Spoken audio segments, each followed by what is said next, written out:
Я лежал в постели и не мог заснуть. Я был один дома, в тихую безлунную ночь. Я ворочался, пытался найти удобное положение, но все равно мне было неспокойно. Что-то сегодня ночью было не так. Я ворочался и ворочался, пока наконец не нашел удобное положение. Я закрыл глаза, но не почувствовал большой разницы. В комнате было и так слишком темно, чтобы увидеть хоть что-то. Я лежал тихо и неподвижно. Тело расслабилось, и разум затуманился, и я наконец был готов к необходимому мне отдыху. Вдруг тишина была нарушена. Мои глаза широко открылись, а в голову сразу полезли страшные мысли. Почти без всяких сомнений, это был звук удара кулака по стеклу. Но нет, это не может быть. А зачем кому-то будить незнакомого человека у него дома? Подумай логически. Если кто-то хочет вломиться, то зачем ему стучать в окно? Они просто разбили бы окно, вломились в дом и наделали много шума. Либо пытались бы вести себя как можно тише. Зачем стучать? Монстров не существует. Я немного успокоил себя и мог бы просто посмотреть в окно, но я отвернулся в другую сторону. Я слишком напуган, чтобы повернуть голову, боясь увидеть свой самый большой страх за окном. И все же, что это может быть? Может быть, пара птиц ударились мне в окно? Это слишком неправдоподобно. Может, это какие-нибудь детишки гуляют ночью и стучат в окна, чтобы повеселиться? Это возможно. Давай еще подумаем. Может, это все мое воображение? Может быть, я услышал обычный скрип в доме, и моя паранойя превратила его в стук?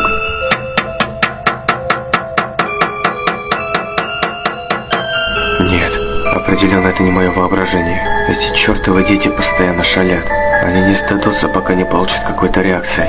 А может быть, какой-нибудь ужасный урод стоит на улице, который только и ждет, когда я выйду, чтобы напасть на меня. Не будь параноиком. Кроме того, он снаружи, а я внутри. Пока я не услышу треск стекла, я знаю, что я в безопасности. Монстров не существует. К тому же, я еще не совсем сюда переехал. Может быть, эти дети поймут, что я крепко сплю, и оставят меня в покое. Нет, это не могут быть дети. Ни один ребенок не будет так долго ждать, только ради того, чтобы разозлить кого-то. Им бы просто стало скучно, и они двинулись бы дальше. Но что это тогда?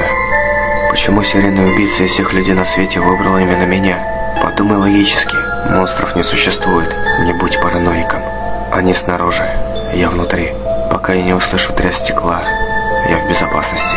Но если это не монстр и не убийца, тогда кто? Просто притворись, что крепко спишь, и может быть он уйдет. О боже, я не могу не думать об этом стуке. Я ненавижу этот непрекращающийся стук. Пожалуйста, уходи. Оставь меня в покое. Я теряю надежду.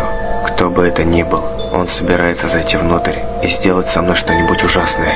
Выдохни. Теперь сделай глубокий вдох.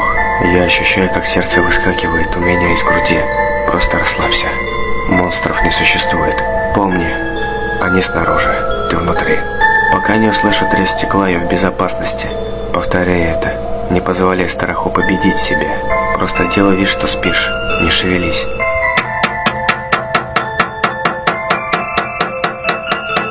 Помни, они снаружи, ты внутри.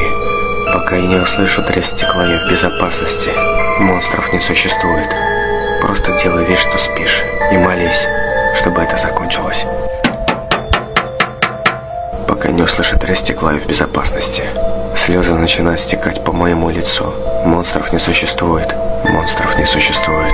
Они снаружи, я внутри. Пока я не услышу треск стекла, я в безопасности. Я больше не могу это выносить. Я сойду с ума, слушая этот стук. В конце концов, если я посмотрю, кто там, я успокоюсь, сделаю глубокий вдох и повторяю себе еще раз. Они снаружи, я внутри. Пока я не услышу треск стекла, я в безопасности. Я делаю еще несколько вдохов. Мое сердце стучит с такой силой, что готово вырваться из груди. Я медленно поворачиваю голову к окну. Мое сердце останавливается, и я слишком напуган, чтобы кричать или пошевелиться. Я повернулся к окну и увидел бледную фигуру со светящимися глазами, смотрящими сквозь меня, прямо мне в душу. Ужасная ухмылка расползается по его лицу.